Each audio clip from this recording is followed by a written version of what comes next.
Without confidence, even the brightest person can live in the shadows. Sometimes it's not a lack of talent, but a lack of belief in oneself. And today's story is about a man who was almost invisible to the world until one small moment changed everything.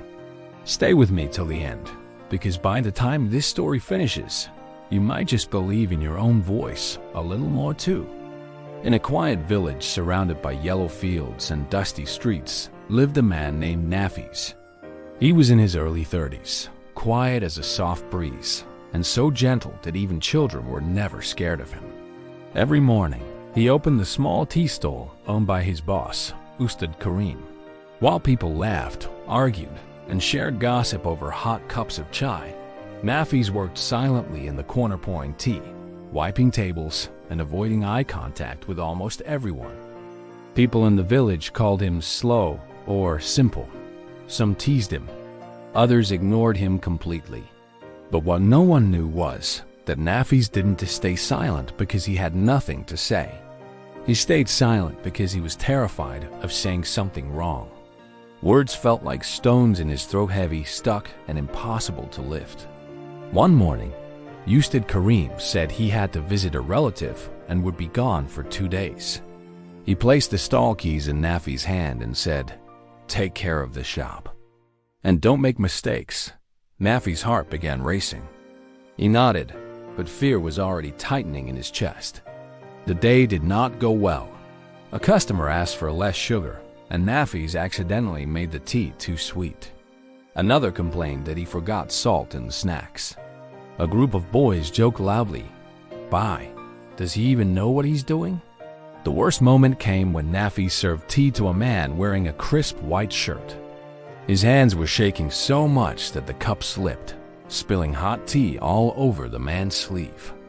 The man shouted so loudly the entire market turned to watch. Nafees froze, unable to say a single word in his defense.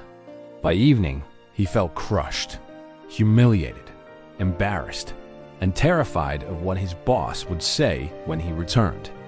When Ustad Karim came back the next morning and heard the complaints, he grew furious. "Nafees, you can't manage a simple stall. Do you want me to trust you or carry you like a child forever?" Those words cut deeper than any wound. Nafees left the stall quietly, unable to face anyone. He walked until he reached the riverside, a place where he often sat to think. His hands trembled, his eyes burned, and he whispered to himself, "Maybe they're all right. Maybe I really am useless." Just then, an elderly man approached and sat beside him. This was Master Sajjad, a retired school teacher known in the village for his wisdom. He had seen Nafees since childhood. He looked at him gently and said, "Why is your head down, my son?" Nafees swallowed hard. "I spoil everything. I can't speak properly. I'm scared of everything. I don't know what's wrong with me." Master Sajjad smiled kindly and said, "There is nothing wrong with you.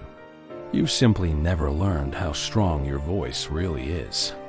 Nafees looked confused, but the old man continued, "Confidence doesn't come from perfection. It comes from trying, even when your legs shake and your voice trembles. If you want to change, meet me tomorrow morning. I will give you a small challenge." The next day, Nafees arrived early. Master Sajjad gave him his first task. Go to the market and ask 5 strangers 3 questions: what they sell, how much they earn, and what they enjoy about their work. Nafees' heart dropped. Talking to strangers? His hands felt cold, but he remembered the shame he felt the day before, and he didn't want to feel that way again. So he went. The first shopkeeper ignored him. The second laughed and said, "Why so curious all of a sudden, silent boy?" But Nafees kept trying. The third shopkeeper, a man selling bananas, smiled kindly. They talked for 10 whole minutes. And by sunset, Nafees had spoken to 6 people. 6! He walked home feeling something strange, something warm like a little flame had been lit inside him. The second day, Master Sajjad gave him a new challenge. Stand near the school and help children cross the road. Say one kind sentence to each child. So Nafees did. Walk slowly. Good job. Be careful. Have a nice day. They were tiny sentences, but with every one, his voice grew steadier. His shoulders lifted. For the first time in his life, he felt useful. On the third day, the challenge frightened him the most. Go back to the tea stall, look your boss in the eye, and tell him you want to learn again properly this time.